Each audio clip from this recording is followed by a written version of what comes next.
Why did a small sea snail from the Indian Ocean become the world's most widespread currency? What drove societies across Asia, Africa, and eventually the Americas to adopt these glossy white shells as money? And how did this humble mollusk fuel empires, finance wars, and become inextricably linked with one of history's darkest chapters? To understand the entire story of how cowrie shells became currency across 3 continents, we have to go back to the very beginning. Long before the first Europeans thought about striking a metal coin, long before paper money was even a concept, societies across the ancient world were using something far more elegant as their medium of exchange. In the warm, clear waters of the Indian Ocean, particularly around a chain of coral islands known as the Maldives, lived a small sea snail whose shell would go on to shape the economic destiny of countless civilizations. These weren't just any shells. The money cowrie, scientifically known as Monetaria moneta, had qualities that made it almost perfectly suited to serve as currency. The shells were small, lightweight, and durable. They could withstand frequent handling without breaking or wearing down. Each shell was remarkably uniform in size and shape, making them easy to count or weigh. Their glossy, porcelain-like surface had a natural beauty that made them aesthetically pleasing, and perhaps most importantly, in an age before advanced manufacturing, they were nearly impossible to counterfeit. But what really made these shells valuable wasn't just their physical properties. It was their scarcity. The money cowrie lived primarily in the shallow waters around the Maldives, a tiny archipelago in the vast Indian Ocean. This limited source meant that the further these shells traveled from their origin, the more valuable they became. It was this combination of desirable qualities and controlled scarcity that would make cowrie shells the world's first truly global currency.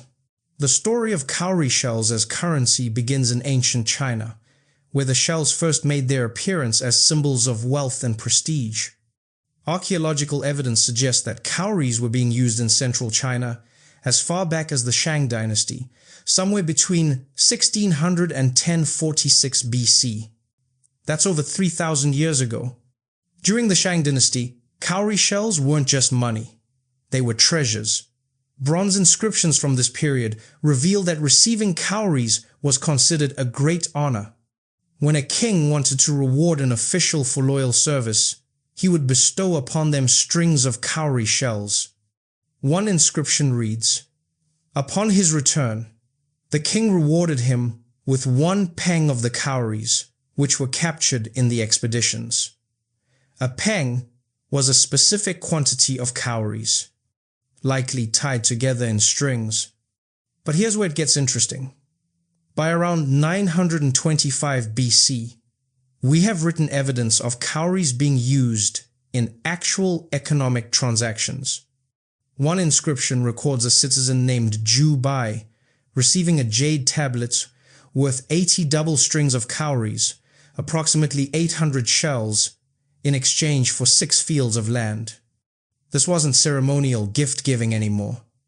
This was real estate being bought and sold with shells as the medium of exchange. The Chinese valued cowries so highly that the shells became deeply embedded in their language itself. The character for shell, bei, became a fundamental building block in the Chinese writing system. Look at the modern Chinese characters for money, wealth, trade, buy, sell, expensive, and cheap. They all contain the bei radical.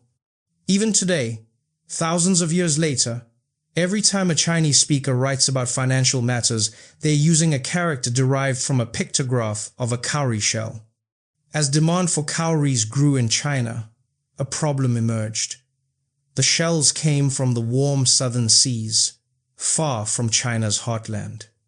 They had to be imported over vast distances, making them expensive and difficult to obtain in large quantities. The solution? Make your own. By the late Shang dynasty, Chinese craftsmen were producing imitation cowries made from bronze, bone, stone, jade, and even precious metals. These bronze shell imitations became some of China's earliest metal currency. The influence of cowrie shells on Chinese coinage was profound and lasting. Around the 3rd to 5th centuries BC, the southern Chinese kingdom of Chu produced what became known as ant-nose money, small bronze coins shaped roughly like cowrie shells with simplified characters on them. The shape was unmistakable. Even as China moved toward the more practical round coins with square holes in the center, coins that would define Chinese currency for millennia, the legacy of the cowrie remained embedded in the culture. By the Zhou dynasty, between the 11th century BC and 256 BC, cowrie shells had firmly established themselves as a standard medium of exchange in ancient China.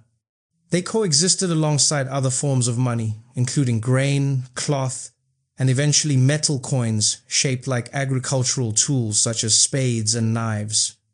But the shells retained their prestige and continued to be used, especially in the remote southwestern regions of China, all the way into the Ming dynasty, which lasted until 1644 AD.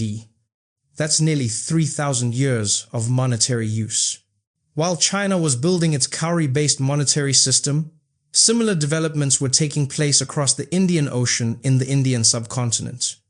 The cowries made their appearance in India as early as the 4th century AD, and possibly even earlier.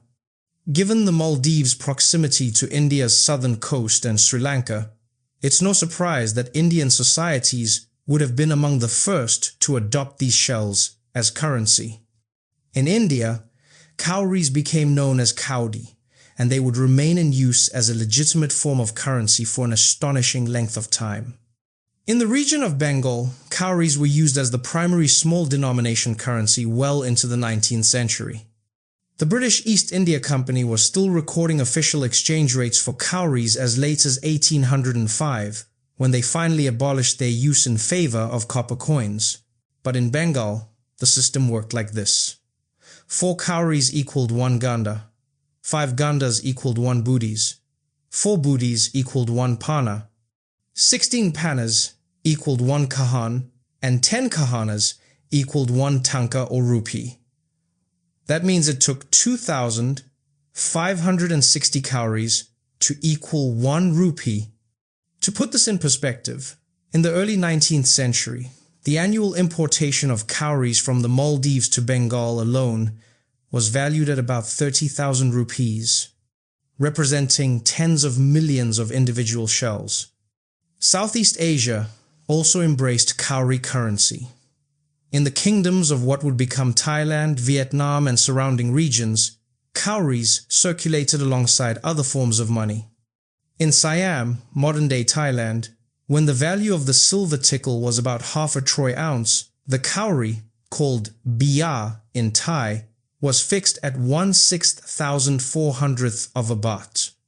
These weren't big denominations, but that was precisely the point. Cowries filled the crucial role of small change, the everyday currency for common people to buy food, cloth, and other necessities in local markets. The region of Yunnan in southwestern China, which borders Southeast Asia, provides a fascinating example of cultural exchange. Yunnan adopted cowrie money through Indian influence that filtered through the Southeast Asian trade networks. It became legal currency in the region and remained in use much longer than in the rest of China, demonstrating how monetary systems could vary dramatically even within a single empire. All of these cowries flowing into China, India, and Southeast Asia had to come from somewhere. That somewhere was primarily the Maldives, a scattered archipelago of coral atolls in the Indian Ocean southwest of India. The Maldives held a virtual monopoly on the production of the most valuable species of cowrie shells. And for centuries, this tiny island nation was essentially the mint for a vast swath of the ancient world. The earliest written records of the Maldivian cowrie trade come from Arab traders. The Persian traveler Suleiman al-Tajir mentioned the shells in connection with the Maldives in the 9th century. Al-Mas'udi, writing around 943 AD, provided more detailed accounts, but it was the great traveler Ibn Battuta who left us the most vivid description of the cowrie trade when he visited the Maldives twice in the 1340s. Ibn Battuta described a sophisticated harvesting operation. The Maldivian people, particularly the women, had developed efficient methods for collecting cowries. They would wade knee-deep into the water at specific tides and collect the shells from the undersides of rocks. Some accounts describe the use of woven mats made from coconut leaves that were placed on the water's surface. The cowries would attach themselves to these mats, and after some time, the mats would be pulled up, covered with shells. But collecting the shells was only the first step. To prepare them for trade, the animal inside had to be killed and removed, and the shell cleaned. The Maldivians developed a method where they would bury the freshly collected shells in the sandy beaches. After some time in the sand, they would dig them up and wash them, revealing the brilliant, glossy white shells that traders prized. The shells would then be dried, sorted by quality, and packaged in woven baskets for sale.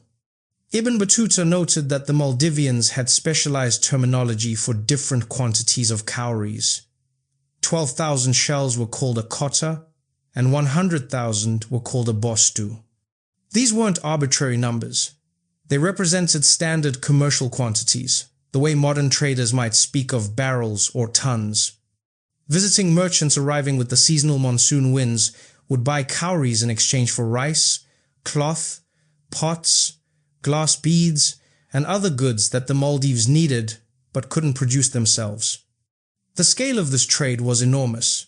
Historical records from Arab merchants reveal profit margins that would make modern traders weep with envy. Arab traders would buy close to 1 million cowries for 1 gold dinar in the Maldives. When they transported these shells to Nigeria and other parts of West Africa, they could resell them at 1 gold dinar for 1,000 shells. That's a markup of roughly 1,000%. Even accounting for the costs and risks of the journey, the profits were staggering. For over a millennium, from at least the 9th century until well into the 19th century, the Maldives remained the center of the global cowrie trade. Ships from across the Indian Ocean world, and later from Europe, made the journey to these remote islands to load up with the small white shells that had become the currency of choice across a vast portion of the world. Now, let's shift our attention across the Indian Ocean, through the Middle East, and across the vast expanse of the Sahara Desert to West Africa. This is where the cowrie shell story takes a dramatic turn and becomes inextricably linked with one of history's most tragic chapters. Cowrie shells arrived in West Africa well before European colonization. The earliest evidence suggests they were being used as currency along the Niger River as early as the 10th century AD. Arab traders, those same merchants who had been buying cowries in the Maldives, brought them south across the Sahara Desert via the trans-Saharan trade routes. These routes connected North Africa with the great kingdoms and empires of West Africa, including Ghana, Mali, and Songhai.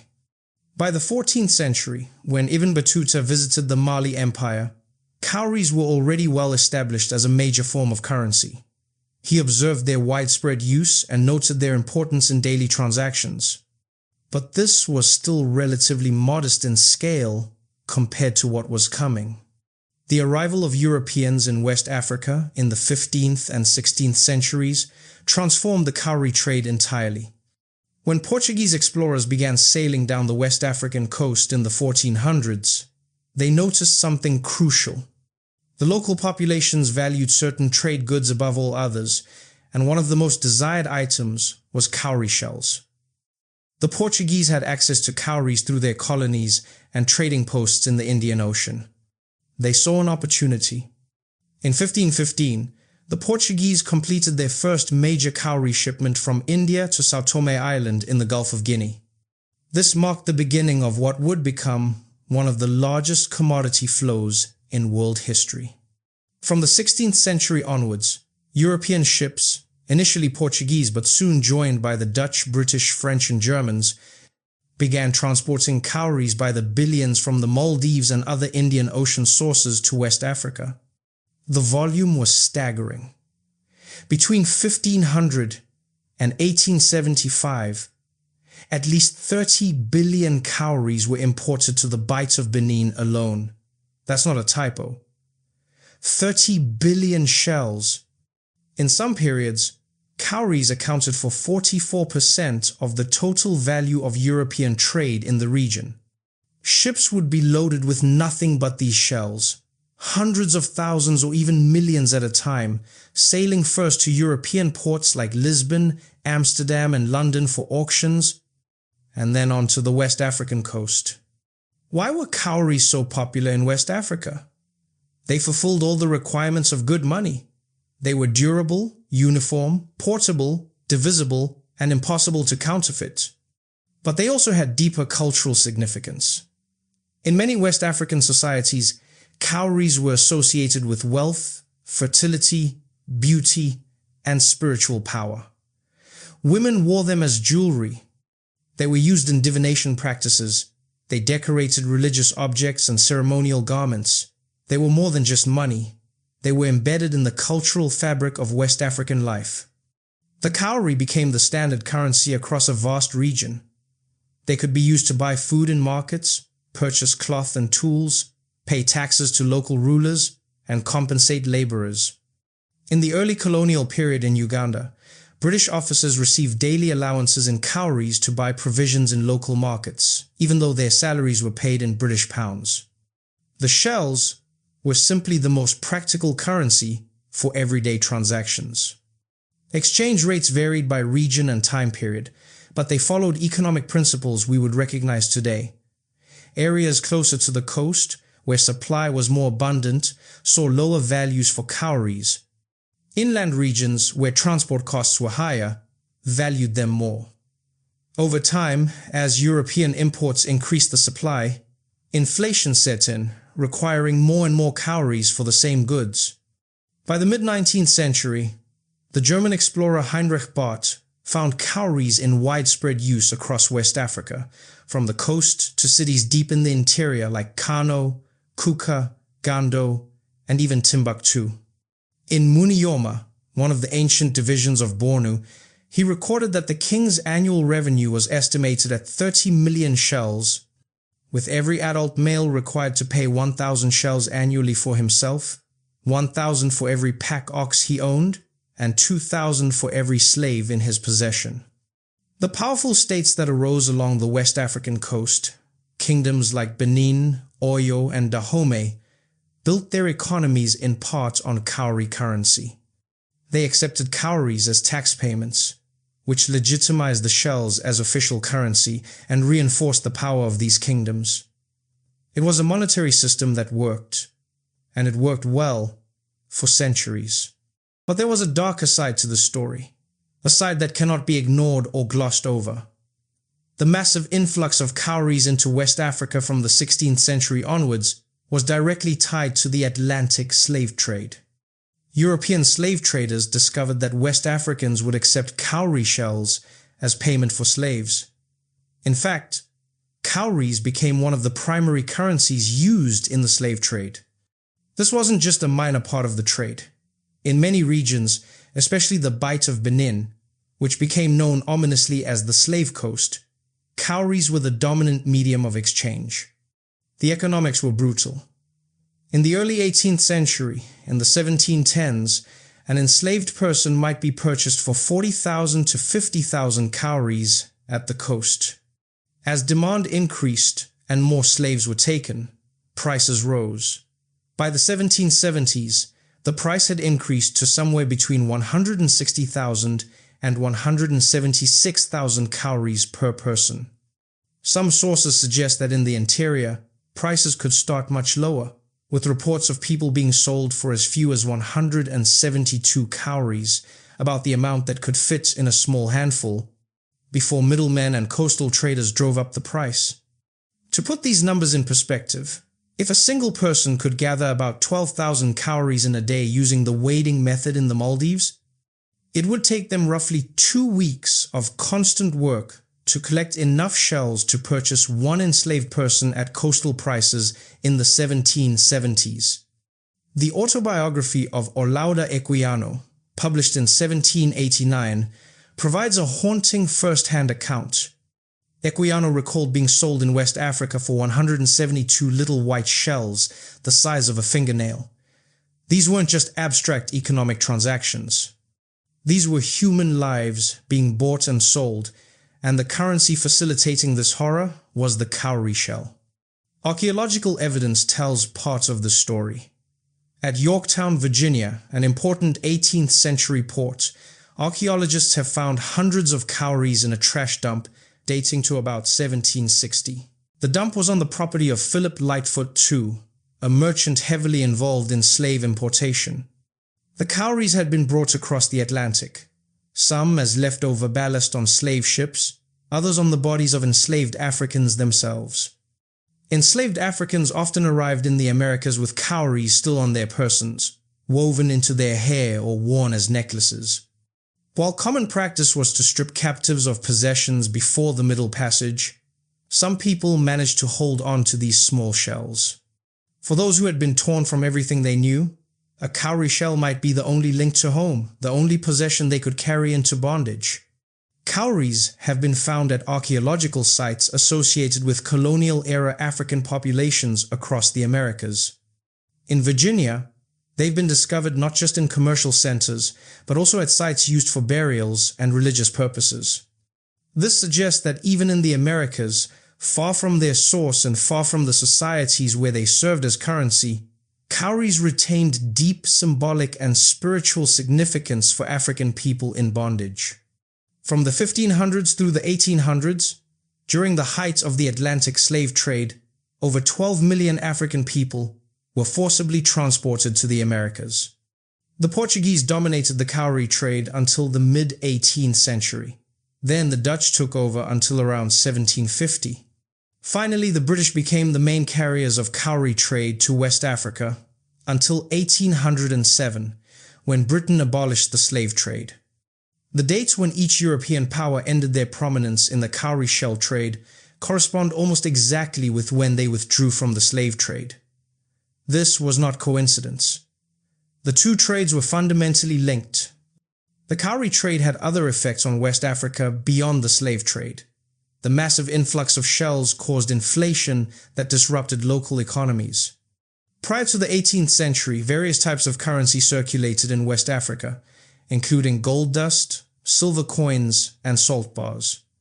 But as Europeans flooded the market with cowries, these other currencies lost their value and fell out of use. The cowrie became dominant, and with it came economic dependence on European traders who controlled the supply. Some African kingdoms and merchants accumulated enormous wealth through this trade. The Oyo Empire in what is now Nigeria developed sophisticated banking systems, including rotating savings clubs called Esusu and community accounts called Ajo, all based on cowrie currency. But this prosperity came at a terrible cost. The wealth was built on the backs of enslaved people, and the cowrie shells that seemed to bring prosperity also facilitated one of history's greatest atrocities. Nigerian archaeologist and historian Akinwumi Ogundiran has described the Atlantic slave trade in terms of a human cowrie conversion, a chilling phrase that captures the cold economic logic that reduced human being to commodities valued in shells. Sao Bento, a Portuguese ship that sank off the coast of South Africa in 1554 while traveling from India to Europe, carried both cowries and enslaved people. When conservators found cowries packed tightly into the barrel of one of the ship's cannons, hidden away as if smuggled, they found physical evidence of this dark connection. By the early 19th century, the winds of change were blowing. The abolitionist movement gained strength in Europe and America. Britain abolished the slave trade in 1807, followed by other European powers. As the slave trade declined, so too did the cowrie trade to West Africa. The British East India Company, which had facilitated much of the cowrie trade from India, stopped recognizing cowries as currency in 1805. The end of official support for the cowrie trade, combined with the introduction of European colonial currencies, began to erode the cowrie monetary system that had dominated West Africa for centuries. The end of the cowrie trade didn't happen overnight. Even as European colonial powers introduced metal coins and paper money, cowries continued to circulate in many regions. In parts of British West Africa, cowries remained accepted for tax payments until the early 20th century. In remote areas and informal economies, their use persisted until the 1960s. Old habits die hard, and a monetary system that had worked for centuries wasn't going to disappear just because colonial administrators wanted it to. The transition away from cowries was often traumatic for local economies. In Orissa, India, when the British East India Company abolished the use of cowries in 1805 in favor of silver coins, it sparked such discontent that it became one of the causes of the Pake Rebellion in 1817. People who had used cowries their entire lives, who understood their value and trusted them, were suddenly forced to adopt an unfamiliar currency imposed by foreign rulers. But even as cowries faded from use as currency, they never entirely disappeared from cultural life. In many West African societies, cowries continued to hold symbolic and spiritual significance. They remained important in religious ceremonies, divination practices, and ritual objects. In Yoruba Orisha tradition, still practiced in Nigeria and throughout the African diaspora, cowries decorate ile ori, or head shrines, dedicated to personal deities. What better way to honor a deity associated with destiny and fortune than with something that symbolizes wealth and fortune? Cowries also made the journey across the Atlantic through various means, carried by enslaved Africans or brought by European traders. In the Americas, they found new purposes in African diaspora spiritualities, like voodoo in Haiti and candomblé in Brazil. They were used in divination, placed on ritual objects, and worn as protective charms. For people torn from their homelands, cowries represented a link to African traditions and ancestral power. The legacy of cowrie currency persists in surprising ways. When Ghana introduced its new currency in 1965, they named it the cedi, derived from the Akan word for cowrie shell. Ghanaian coins today feature images of cowrie shells, a proud acknowledgement of this monetary history. The building of the Central Bank of West African states in Benin is decorated with cowries. These aren't just nostalgic gestures. They're recognitions that cowries were a fundamental part of West African economic history, predating European colonization and representing a time when African societies controlled their own monetary systems. By the beginning of the 20th century, the age of cowrie currency was essentially over. The spread of colonial rule brought with it imposed monetary systems based on European and American currencies. Metal coins minted in European capitals replaced shells gathered from tropical waters. Paper money backed by distant central banks became the standard medium of exchange. The reasons for this transition were partly practical.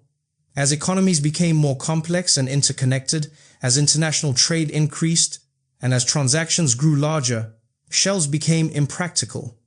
A cowrie-based system works well for buying groceries in a local market, but it doesn't scale up well to modern industrial economies. Imagine trying to buy a house or an automobile with cowrie shells.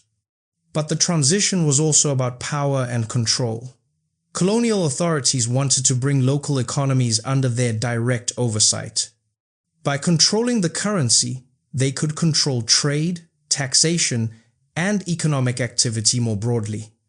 Indigenous currency systems like cowries represented a degree of economic independence that colonial powers were determined to eliminate. In some places, colonial governments actively worked to devalue cowries, flooding markets with shells to cause hyperinflation and force people to abandon them in favor of colonial currencies. It was economic warfare disguised as monetary policy. The Maldives, which had built much of its economy around cowrie exports for over 1,000 years, saw its role in global trade diminish dramatically. The islands had to reinvent their economy, eventually turning to fishing and, in modern times, tourism.